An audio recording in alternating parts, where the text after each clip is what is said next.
Okay, I think we'll get started. So today we are complementing the last two labs where we were learning about UART, Universal Asynchronous Receive and Transmit Protocol, for transmitting data. Now we are going to be receiving data here on the PIC12F1822. So what we're going to do, a very simple program in terms of what's being done, but illustrates the principles of receiving information via the UART. So we're going to just take in an 8-bit ASCII character. So the ASCII character will come as an 8-bit signal, and we're going to just determine whether the last bit is a 0 or a 1. So that is that ASCII character represented by a odd number or an even number. Now, we are going to let the previous two labs do a lot of the work for us in terms of the various registers that we have to work with. We have to work with all of these for receiving, just like we did with transmitting. So I won't go into a great detail on these.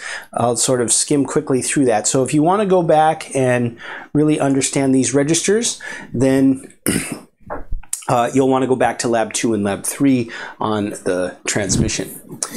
Now, the materials that we're going to need, we are going to need a USB to UART converter. I'm going to be using the one that I've talked about in the previous videos. A very nice one, $9.99. You can get it from Amazon, but there are all sorts of different converters that would be fine. You need a computer that has Python on it, and the program. The Python program is also available on the GitHub site. The setup, very, very simple. We can arrange our microcontroller such that RA5 is the RX pin, or the receiving pin from the UART. In the previous labs, we had RA4 being the output pin for the UART, the TX pin. So you can't, unlike just regular digital I/O, you can't just randomly choose which ones are which. You have the choice of 4 and 5, and I think 0 and 1 as your two pins. And so we will choose to set things up such that 4 and 5 are the TX and the TR pins. Output, very simple, just going to some LEDs. I didn't show this on the diagram, but I have a 470 ohm resistor protecting those LEDs between the LED and ground. One of the LEDs will go on if the number representing the ASCII character is odd, that is ending in a 1 bit, and one will go on, the other will go on if it's even, ending in a 0 bit. All right, let's get to the program and see how this all works.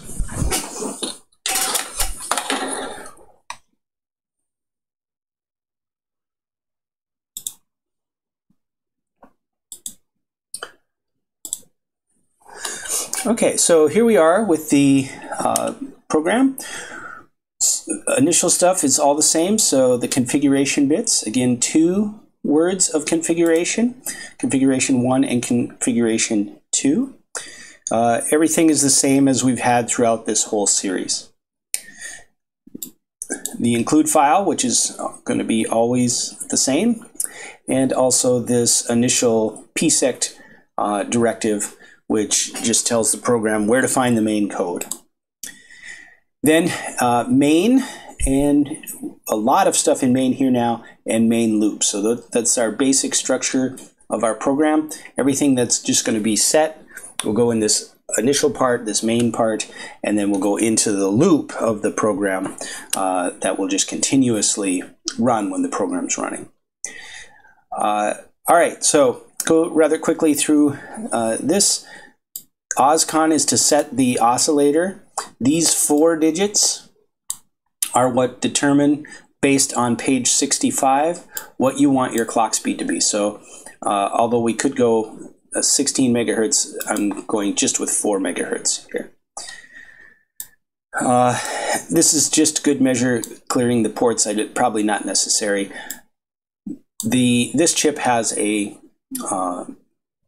a latch rather than a so a latch circuit rather than a comparator circuit.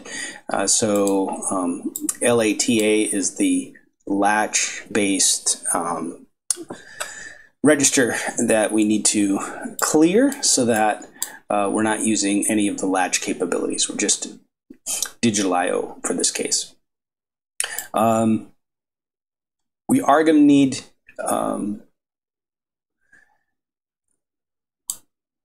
let's see. Oh, this is not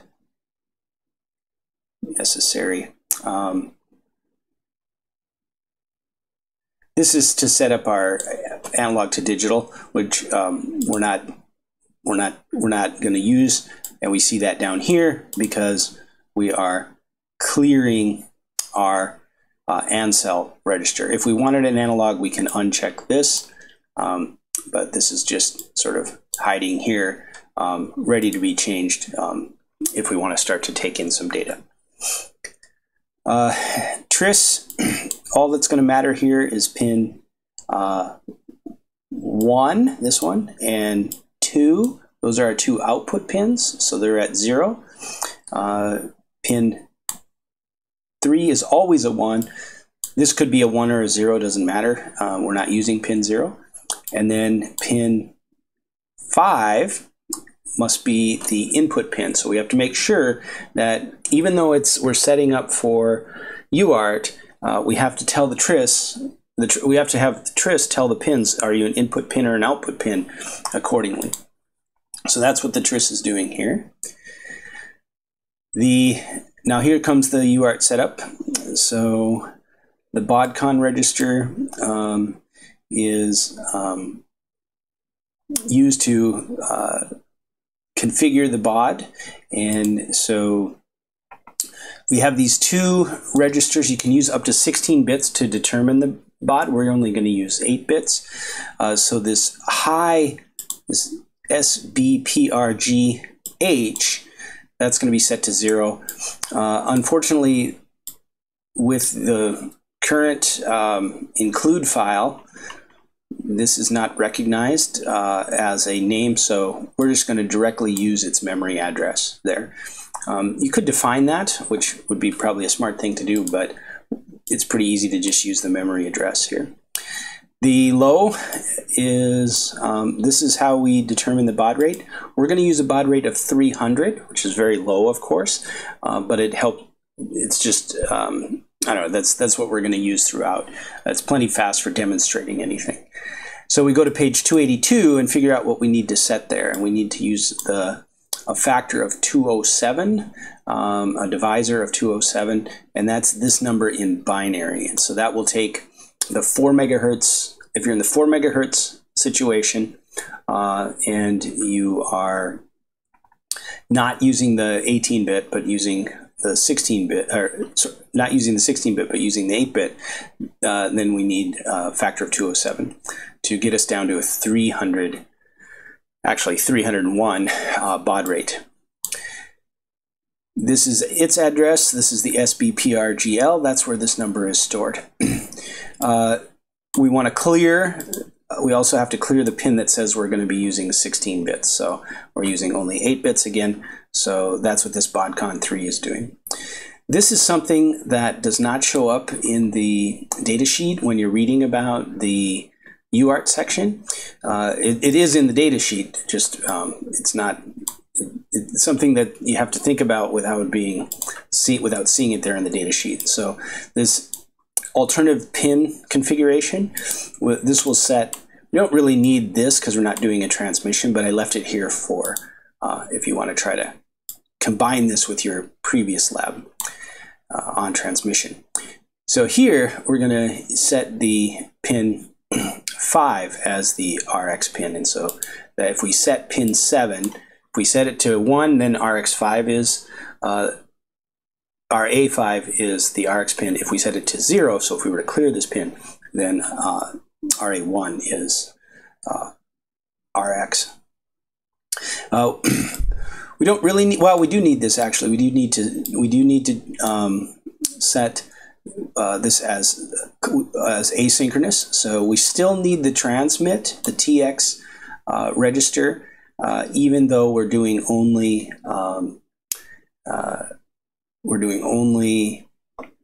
reception. So we do still need, I think, these two here.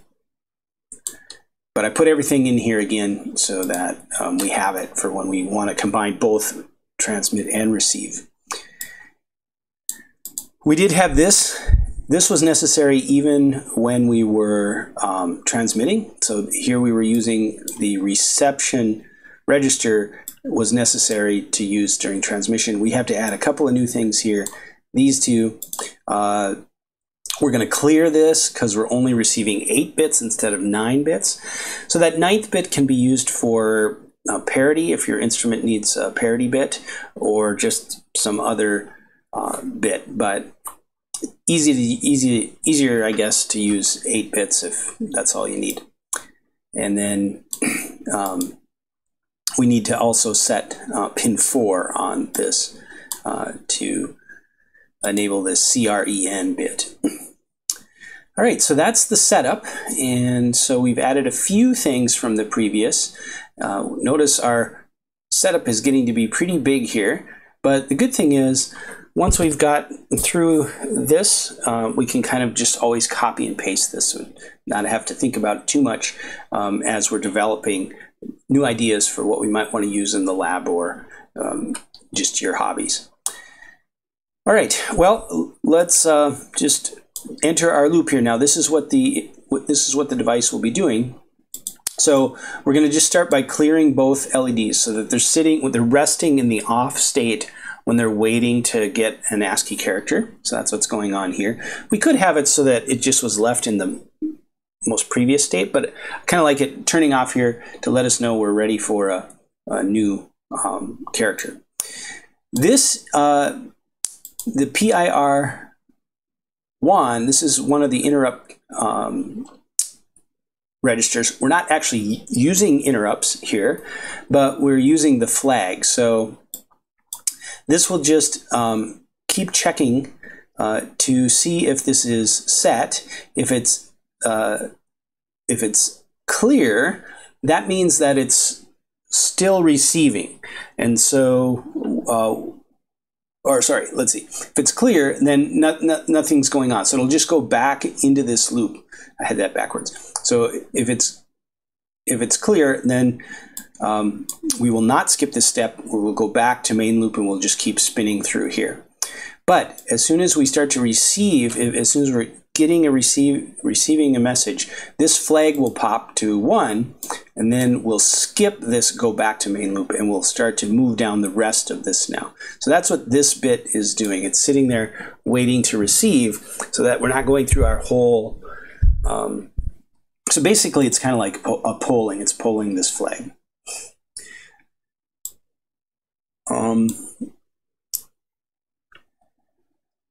So now we need to switch to the bank that the RC reg is on. So this is the receiving. This is where this is the 8-bit register where the data is going to go when this has initiated. So we are going to move this now to the working register. So this has the data has been put in here, right? So that it just automatically happens. And this was kind of a hard thing to. I was thinking, like, I don't have enough code here, but it just automatically fills that once it starts to receive the data. So that's just done for us automatically, which is part of the UART setup on these chips. So now this is full, and so we're going to move this to the working register. So that's what this move F does. It takes this, and then by putting a 0 here, it puts us into the working register. Now what we're going to do, we're going to, I guess, for good measure, clear these two. So we go back to port A because we need to control, port A is where the pins are, so we need to control the pins. And here's where we're going to do this. Now, very unfortunate, in many of the PICs, you can just type W to be the working register. It doesn't seem to be working here with this one. So I'm just going to use the working register's address. So this happens to be the address of the working register. So we're going to, this is going to sort of toggle between the yellow and the red LED. So up here, yellow is R1 and red is R2. And so let's see what happens. So let's say it comes in with an even number. That means the last bit, bit 0, in the working register is going to be 0. So this is going to skip if set. So it was 0, so it's not going to skip. It's going to go here, and it's going to turn on RA1, which is the yellow LED. So that's good. That'll turn on because it is even. Now we want to make sure we don't also turn on the red LED. So now we're going to test the working register again. Skip if it's clear. Well, it is clear, so it's going to skip this. RA2 was cleared, so RA2 is going to stay off. So the yellow light will come on, good, because it's even, and the red light will stay off, good, because it's not odd. Then this is just the delay. I'm not going to talk about the delay here. This has been used throughout all of the lab series, so you can go back and check way back to the PIC12F1822 lab series when we talk about delays there. But essentially what this is a nested 3-layer loop that runs through 80 clock cycles each loop. So essentially you have 80 cubed clock cycles. It's not exactly correct, but roughly speaking. And so that will offer a short delay, so we'll see the results here. And then we'll go back to the main loop. These will be cleared to 0, and then this will wait for the next transmission. Okay. All right. Well, let's see how that works. I've already got this built and put in. So what we now need to do is look at our Python program. So we look at our Python program here, and we're actually going to use the same, we can use the same program that we used to test this device. So here's our UART to USB. This was the $9.99 device. It also has SPI and I2C, so very good device. We've got one pin going to ground. The white wire here, that's the transmit pin, and then I just have the receive pin stuck in an open spot there, so that's not doing anything. So we're going to now transmit on COM4. So where do we see COM4? This is in Device Manager, USB to serial, COM4. So that tells us we need to use COM4. You would use whatever you use on your computer. This is closest to 301 baud rate, although I think a 300 would work fine here too. All we're going to do then is write the ASCII character to the serial. And ASCII, let's see if I've got that up here. ASCII table, it's not the biggest, but we're going to write an A. So this in decimal, this is 65. So that's an odd number. Okay, so let's write A. So I'm going to go ahead and run this program, and let's look at what goes on here. So I run this program, and the red light came on because the red light was indicating that it's odd. So let's try that again. Red light comes on, stays on for that duration of 80 cubed. All right, let's try B,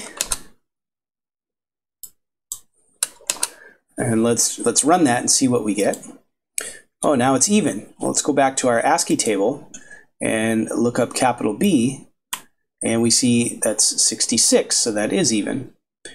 And so any character that we send, let's try Z. Let's say Z. So Z is even, looks like. So let's give that a try. Let's use lowercase z. And even. And so this is a nice little indicator of the indicating that we are receiving the information and that the microcontroller is doing something with that information. So we're dumping that information into the working registry. Once it's in the working register, you can essentially do whatever you want with it. You could average it, you can take the complement of it, you could add to it. And so really the basic thing that needs to be accomplished is getting the information from the computer into the microchip, and we've been able to do that. So with that, let's end the video.